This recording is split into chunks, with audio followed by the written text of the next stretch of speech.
Now to a story you've probably been reading online today. The Royal College of Psychiatrists is calling for social media companies to be forced to hand over data for research into the potential harm to children from using the technology, with the father of a 14-year-old, Molly Russell, who took her own life back in 2017 after viewing graphic content online, says he has no doubt social media killed his daughter.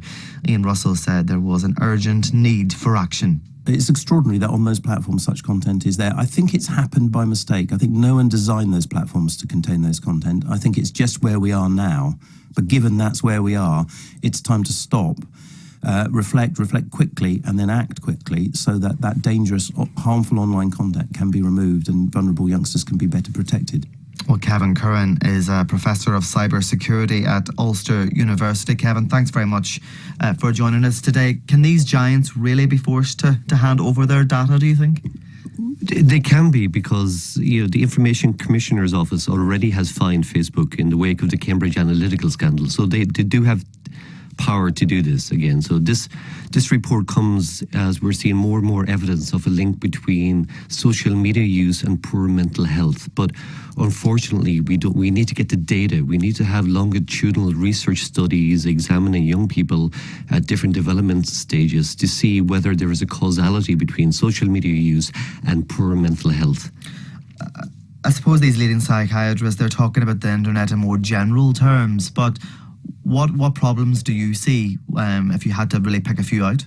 Well, it's addictive, and young people can neglect their health. They can neglect the real world. In the future, we see we'll see a population that will not know the right expression for some occasions, but will know the right emoji, because that they're living in an online world, really. And that we see, again, that we just know that there should be limits on screen time again, that parents really should, they should not be using them at the table, they should not be using them at night time. The teenagers are getting less lack of sleep. Again, the Information Commissioner's Office last year tried to rule out, tried to force social media giants to remove nudge techniques, such as likes, things which are addictive, that keep kids trying to post more posts to try and get feedback, really, because it doesn't reflect the real world. And again, social media and just online activity can be really addictive, but we have to really give young people a balance, and it's up to regulators to do this. It's up to the government to force the giants, because the giants have proven that they cannot self-regulate, because they're in the business of generating ads and generating money at the expense, of course, of maybe young people who are less canny than an older person. And I suppose there's an element of having to trust young people as well, and not put them all under the one category, and listen to them as well and how they use internet, but actually sit down and listen.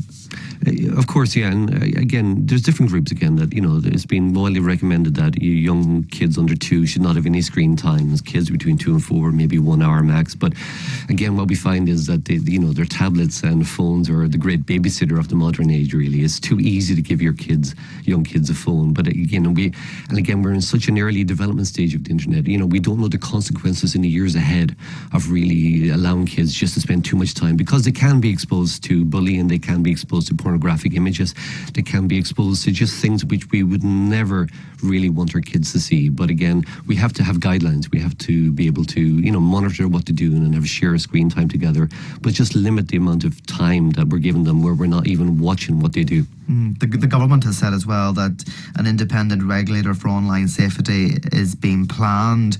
What work would they need to do to make that function properly? Again, they can impose fines again. Now, the GDPR came in there lately that forces the social media giants to treat young people with a different set of rulings. In other words, make sure that they don't take anything, they don't have ads targeted at young people as well. Again, remove these nudge techniques again, that the regulators can do that again, force the social media to treat young people differently, not to use them as as potential for ads targeting, really. And also because games and social media things that, again, young people are spending money quite easily on there again, that they're trying to remove these things where young people can gamble, really, or buy loot boxes, as we call them again. So just try to curb a lot of these practices that we just do not want young people exposed to. And things aren't going to change overnight. This is going to be a long process. Is that fair to say? Exactly, again, because it's the the fact is that a lot of these giants are not based in our country. Again, we're dealing with, intercontinental, trying to regulate against a company which is based in California, for instance, again. But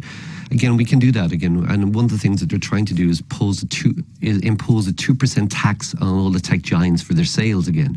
Because, of course, the online streets are dying. And again, all this revenue is going out of the country again, which is a sensible idea. And also in this case about funding research, longitudinal research studies into social media use. Again, they want the giants to pay for that, which they should pay for that again, because it's to our benefit as a society as a whole.